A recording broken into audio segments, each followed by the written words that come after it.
এটা ঠিক যে দোয়া করার প্রবণতা আমাদের মাঝে অনেক কম।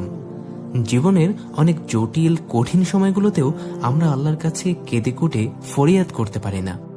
চোখে জল না আসুক, অন্তত অন্ধকারে দুহাত তুলে বিনীত গলায় সমস্যার কথাগুলো তুলে ধরার অভ্যাসটুকুও আমাদের মাঝে গড়ে ওঠেনি। ভাবছেন কিভাবে আল্লাহর কাছে চাইবার দোয়া করার অভ্যাস করা যায়, তাই তো? আপনাকে একটা কৌশল শিখিয়ে দিতে পারি।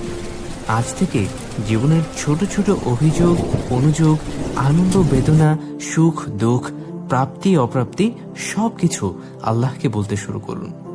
দোকানে গেলেন এবং দোকানদার আপনার সাথে কর্কশ ভাষায় কথা বলেছে, দোকান থেকে ফিরতে ফিরতে আল্লাহকে বলুন, ইয়া আল্লাহ, দোকানে আমার সাথে কর্কশ গলায় কথা বলেছে, আমার একটু কষ্ট লেগেছে, কিন্তু আমি ধৈর্য ধরেছি, তার সাথে আমি খারাপ আচরণ করিনি। এর প্রতিদান কি আপনি আমাকে দেবেন না? অবশ্যই দেবেন। আপনি তো কোনো ভালো কাজকেই বিনিময়হীন রাখেন না। আমি আপনার কাছে উত্তম বিনিময়ের আশায় ধৈর্য ধরে থাকলাম।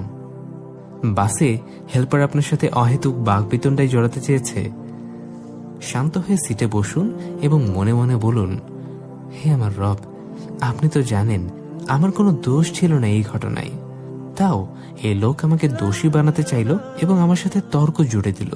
আমি জানি আমি সঠিক ছিলাম, তাও আমি তার সাথে তর্কে জড়াইনি।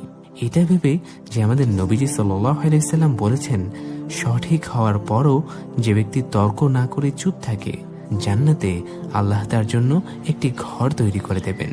আমি আপনার কাছে একটা ঘর প্রাপ্তির আশায় তর্ক থেকে নিজেকে গুটিয়ে নিয়েছি। সুস্বাদু কোনো খাবার খেয়েছেন, সাথে সাথে আল্লাহকে বলুন, মালিক, অনেক অনেক শুকরিয়া এমন উত্তম খাবারের জন্যে। তবে জান্নাতের উত্তম খাবার খাওয়ার জন্যে সবসময় উদ্গ্রীব হয়ে থাকি, সেটা থেকে আমাকে বঞ্চিত করবেন না দয়া করে। এভাবে ছোট ছোট ব্যাপারগুলোতে আল্লাহর সাথে কথা বলতে শিখুন। দেখবেন এই অভ্যাস বড় বড় ব্যাপারগুলোতেও আপনাকে তার কাছে টেনে নিয়ে যাবে। দোয়া করা খুব সহজ হলেও কিছু ব্যাপারে জানা থাকলে আল্লাহর আরো প্রিয় বান্দা হওয়ার সুযোগ বেড়ে যায়। যেমন আমরা অনেকেই জানি না কখন, কোথায়, কিভাবে দোয়া করলে দোয়া কবুলের সম্ভাবনা বেড়ে যায়। আবার আমরা জানি না যে কেন আমাদের দোয়া কবুল হচ্ছে না, কিংবা দোয়ার মাধ্যমে যে চিকিৎসা সম্ভব সেটাও কিন্তু আমরা অনেকে জানি না।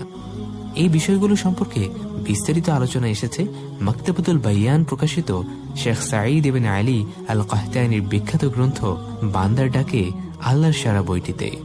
এছাড়া বইটিতে কোরআন এবং হাদিসের প্রায় সকল গুরুত্বপূর্ণ দোয়ায় রয়েছে অত্যন্ত সাবলীল অনুবাদ এবং প্রেক্ষাপট সহ। বাংলাদেশের যে কোনো প্রান্ত থেকে বইটি সংগ্রহ করতে ভিজিট করুন wafiলিfe.com-এ।